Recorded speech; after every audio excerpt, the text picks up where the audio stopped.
we're here with Boris Schlossberg, founder at BK Forex. Boris, thank you very much for being with us. So good to be with you, yes. Okay, Boris, my first question has to be about the Federal Reserve and about what Janet Yellen is going to do.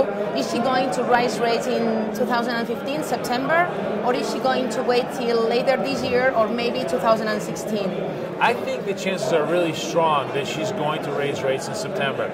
She's already communicated to the market that they are very intent on raising rates, and the latest labor data has been very positive. We continue to grow numbers, and even the retail sales data of the United States is starting to show that the consumer is finally starting to spend a little bit of money. So I think the Fed is going to feel much more confident they're going to be able to raise rates without much disturbance to the U.S. economy, and ultimately I think it's going to help the dollar. Yeah, but and if she doesn't, I mean, is it going to be a high risk for markets if she decides to wait and she doesn't offer clear signals of when is she going to start raising rates? Well, it will be a minor surprise if she sort of holds off in September and signals that it's going to be December. It'll probably be actually maybe perhaps positive for the stock market, definitely a little bit negative for the dollar. But overall, the message from the Fed has been very uniform, that they're going to raise rates. They are definitely on target. So whether it happens in September or December is really the only open question. It's not a question of when, it's not a question of if, it's a matter of when. So to that extent, the only thing that could really disrupt the market is if they completely change that message. If they say, suddenly they say, it's not really a time for us to consider, and they start backtracking on the idea of actually raising rates, then yes. But I don't think we're anywhere near that point. It's really just a matter of September or December. And the way it looks now, I really think September is the much stronger possibility. Okay, let's stay then with September. And what's going to happen then with the euro-dollar? Are we going to see parity at the end of the year, or is it going to stop at any other level? I think parity is difficult to assume, mainly because what you saw over the last couple of weeks is a big increase in the German bond yields. In order for parity to really happen, we have to have U.S. yields really rise substantially and European yields come back down as the ECB continues to do QE. I don't think those things are really possible that much. I think the spread between the European and the U.S. bond yields will widen, but not very great. So the euro is going to pressure itself down, but I think it's probably going to stop at around this 105, 107 level for the time being. The one thing that could actually really upend the euro and create a complete piece of chaos is Greece. Even though nobody thinks that Greece is a big issue, if they do create a problem for the Eurozone, nobody really knows what happens. And I think that uncertainty, together with the strong dollar, could push the euro back down to the parity level. But how do you position yourself? Do you think that there's going to be a solution with Greece? And if it's going to be solved, the problem, is it going to be temporary or something more? I think if the solution with Greece is solved, it really doesn't help the euro. The only situation here is if the solution is not solved, it probably hurts the euro. I think overall, the euro is a sell on the rallies trade.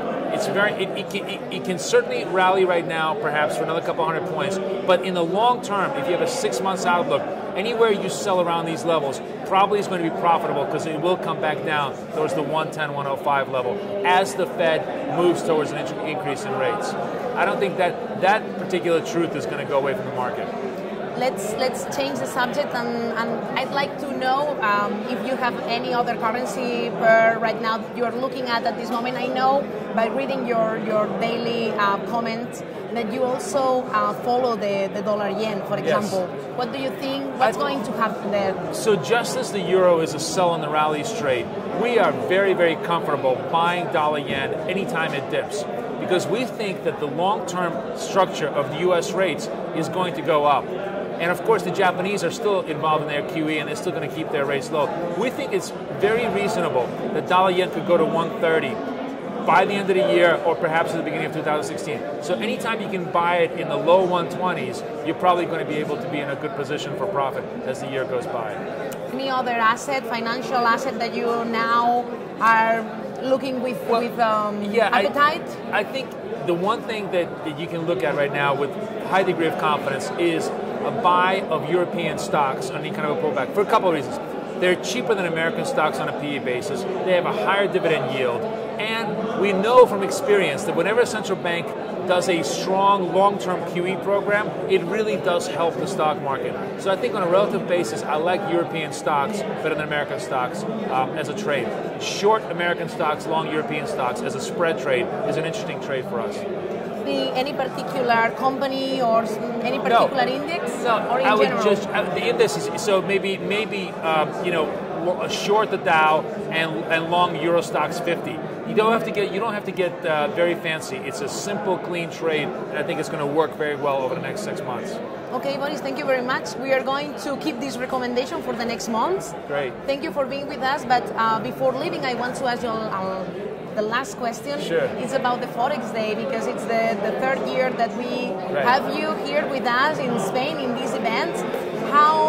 What do you think about it? And every year it gets better and bigger and stronger, and I think it's wonderful because I see now people are coming back with more sophistication, more interest in the market, and I think as the economy improves in Spain, so does the interest in investing and speculation. So it's very, very good to be here. I'd love to be here for 3 more years as we go forward.